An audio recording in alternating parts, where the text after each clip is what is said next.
everyone, I'm Rebecca. I'm Lelia. And we are the Boozy Booksellers. The whole month of October, it's Halloween, and we are so excited, as you can tell. We are here to tell you all about our favorite, spooky, atmospheric Halloween reads. We've already got our Halloween costumes figured out. I'm Nigel Thornberry. Smashing. So, my first spooky atmospheric book. Is there something wrong? No, it's beautiful. Am I distracting you? No, I love it. So the first book I have to show you is We Have Always Lived in the Castle by Shirley Jackson. Now, Shirley Jackson is that biddy who wrote the short story The Lottery, which you probably all had to read in middle school or high school. And it's basically like, humanity is terrible to each other. She also wrote The Haunting of Hill House, which is also another really spooky, kind of gothic read. Is that the one they made a movie out of with Daniel Radcliffe? Maybe. You know what? More on that later. I'm sorry. Are you thinking of The Woman in Black? Yes. But We Have Always Lived in the Castle. It's not a horror book per se, but there is something definitely wrong through this whole book. This young girl, Maricat, lives with her very eccentric, disturbed family in this sort of sprawling country house in a very sort of isolated, have isolated themselves from the village, and there are rumors, and the villagers sort of, don't trust any of them, and, even within this house, it's very clear that something is very, very wrong. Shirley Jackson is just a master of suspense and gothic weirdness. So, We Have Always Lived in the Castle by Shirley Jackson in this, really gorgeous Penguin Classics cover. So, read that one. My first book that I'm going to talk about is What's a Witch to Do by Jennifer Harlow. It is a delight. It is, I always tell people if they liked the Sookie Stackhouse books, they should read this. It's very light, and the main character is a witch. She's the town witch. She just makes, fertility potions for people, and also she's the guardian for her nieces, and then she's just she's a good example of someone who is she's got all her stuff together, but just barely, where you're I can relate. She just deals with her stuff as it comes along, whether, it's just random werewolves that are show up on her doorstep bleeding, and she's like, okay, fine, I guess I wasn't doing anything tonight. Yes, I'm not catching up on Scandal, whatever. And then the werewolf is like, oh, BT dubs, I'm in love with you.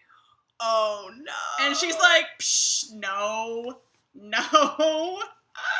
Yeah, I don't want to spoil anything. It's not insta-love, though. It's weird werewolf, we had this connection when we were teenagers, and it's never gone away, and that's why I avoided you, love.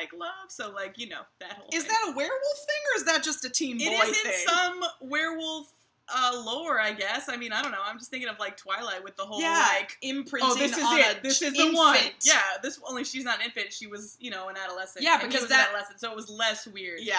So, anyway, hilarious, romantic, wonderful, eerie. There is murder mystery and stuff as well, so it's got it all going on. I want to read that. My next book is one of my favorites. It's also terrifying to the point that I had to stop reading it before bed. And that is... Do you need help lifting it? Oh my god, it's so heavy. Don't break your wrist. It is The Diviners by Libba Bray. The way that I describe this is if The Great Gatsby had demons and a serial killer and was a horror movie. Which is a lot, and it's great.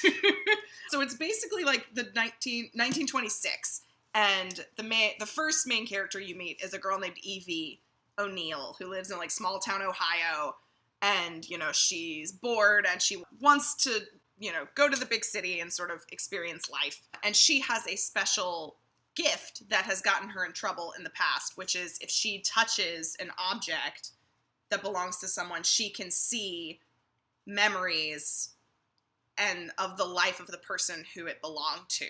So, like, you know, which sounds kind of cool, but, like, she has uncovered secrets that were never supposed to be revealed in her hometown by just, like, using it as a party trick. So, she gets in a lot of trouble, and her parents send her to her uncle in New York City in the 20s, who has a museum of witchcraft and the occult in New York City, and it's just great.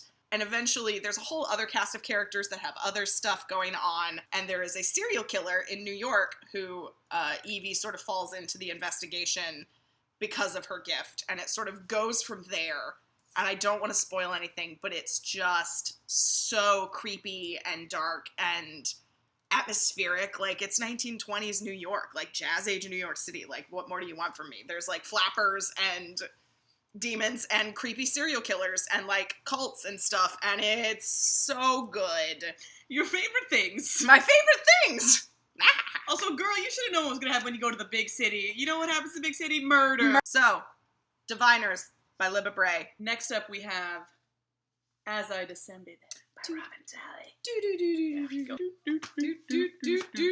This is the only, like, legitimately scary book that, like, I think I've read in recent memory, because I don't really like things that are scary. But I love Robin Talley, and I was like, yeah, let's do it! And then I was like, oh, why? There's so much blood. So it's a Macbeth retelling in a boarding school. It's contemporary boarding school, so teenagers, and there's a couple, two girls who are the main, you know, action happening. They're like, let's get all the power. And you're like that's the cool. Macbeths. Like, yes. And they're like, these lesbians just want to rule everything. It's fine. And then it's like, everyone's dying. And I was like, oh, I'd never read Macbeth. And I was like, whoa. Oh, my sweet summer so child. So many people get murdered. The point is, it is a fabulous, fabulous book of just, like, bonkers. Like, ghosts and blood, and did I mention murder? Robin Talley, As I Descended. Keep the lights on. All right, so the theme of my next couple of books is, you know what's really scary? Puritans.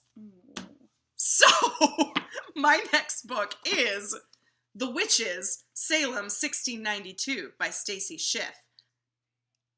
It's kind of obvious what this is. It is a history book that is like a deep dive into the 1692 Salem witch trials, and it's fascinating.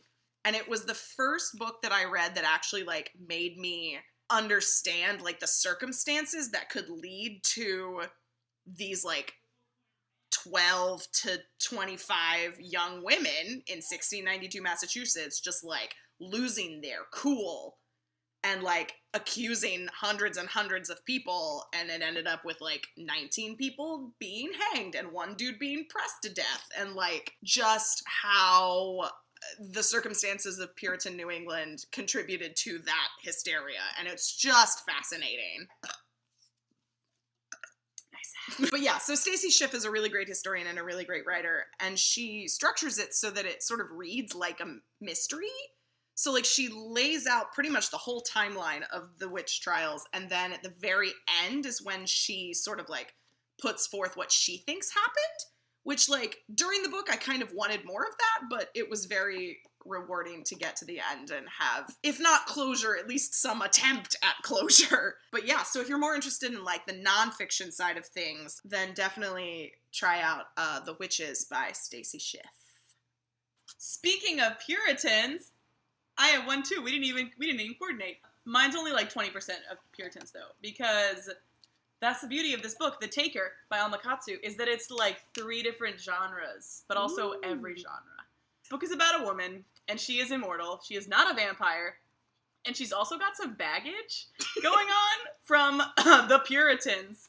Who doesn't have? Yeah, the entire nation of America has baggage from the Puritans. Let's all go to Brookstone and pick up some more luggage for our baggage from the Puritans. So, yeah, she is immortal, and the beginning of it is, it sort of starts with her being like, hey, random, what's the male version of a Mary Sue? The point is, this, like, random normal doctor guy who's just like, oh, I don't know what I'm doing. Like, she shows up and she's like, hi, don't ask any questions, nothing weird going on here, just fix me, thanks. And he's like, what? And then she's like, JK, come on an adventure with me. I have stories to tell. And her stories involve long lost love, pregnancy with Puritans, and then becoming immortal. And, like, where do you go from there? So, this is book 1 of 3, so, spoiler, you do go somewhere. You go to 3 books, and that's all about that. I'm gonna just put this over here now. So, continuing on with the theme that Puritans are terrifying, is a pair of, like, young adult, I guess they're, like, young adult, mid-grade, sort of, I read them when I was, like, 12 or 13, but it is a pair of books that are sort of very similar thematically, and that is The Witch of Blackbird Pond by Elizabeth George Spear and Witch Child by Celia Reese. You can sort of figure out what these books are about, but it's essentially 2 girls who either don't fit in to the normal late 1600s, early 1700s community in Puritan New England, and sort of they both end up being accused of being witches. This one is very sort of, like, it's scary, but it's also, like, a good historical middle grade book. This one is the same, but it's also kind of freaky because the frame narrative is like someone has found the diary of this girl that no one has ever heard of, and she was accused of witchcraft and then disappeared, and, like, we're not totally sure whether there's any truth to the witchcraft accusations, and, like, it's super spoopy, and, like, I loved this book as a kid. I also loved this book, but there's a little bit less uncertainty as to the morality of the character. Not that being a witch is bad, obviously, like. So, if you want a pair of creepy Puritan witch books for the season, pick up The Witch of Blackbird Pond by Elizabeth George Spear. The main character's name is Catherine. Sure. And Witch Child by Celia Reese. But wait, there's more! Because what's scarier than the internet? Oh, that's right. Guys, The Internet is Not the Answer by Andrew Keene. Can you guess what the theme of this book is? I mean, the internet is great and all, and I think it's really cool that you can just, like, go on the internet and watch a video of, like, a cat playing the keyboard, and but at the same time, like, are we thinking long term about this thing, like, with the internet? Because, like, I think there's some things we haven't considered. That's basically what Andrew Keene is saying, but, like, in a smart way and with data. The internet kind of ruins a lot of stuff, like the economy and, like, the music industry and the future for the people who are trying. No, I'm serious. Like, these people who are trying to get jobs in a few years, and then their interviewer is going to be like, I see from a post in 2009 that you dressed up like a Ninja Turtle and said, "Suck it, bitch." So, like, I have questions about that, and I don't think that you'll fit in with our company. I don't think you represent. Anyway, so I'm just saying, like, these are the things that we need to talk about. So, yeah, The Internet is Not the Answer by Andrew Keene. I just think it's something everyone should read, and it is a little bit terrifying because it's reality. But honestly, at this point, like, we're gonna totally ruin the human race with other stuff before the internet, so. Spooky Halloween things are fun! Okay, bye, guys. Bringing down the mood. This got, yeah. Need to That's reread what that Lelia's book. good at. Ruining the mood. Buzzkill. That's what they call me. So that's all of our spoopy books. We love Halloween here at the store, if you couldn't tell. But, you know, and there's so many more spooky books that we could have picked. Like, this is just a scratch on the surface of the spooky books out there. So, if, you know, I really want to know what your favorite spooky books are, and if you need more recommendations, we've got so many. But yeah, happy Halloween, y'all. Go watch Hocus Pocus. Go watch Hocus Pocus. And The Nightmare Before Christmas, because that's a great movie. This is Halloween, Halloween, Halloween. Everyone hail to the pumpkin song. It's my favorite part. All right, bye.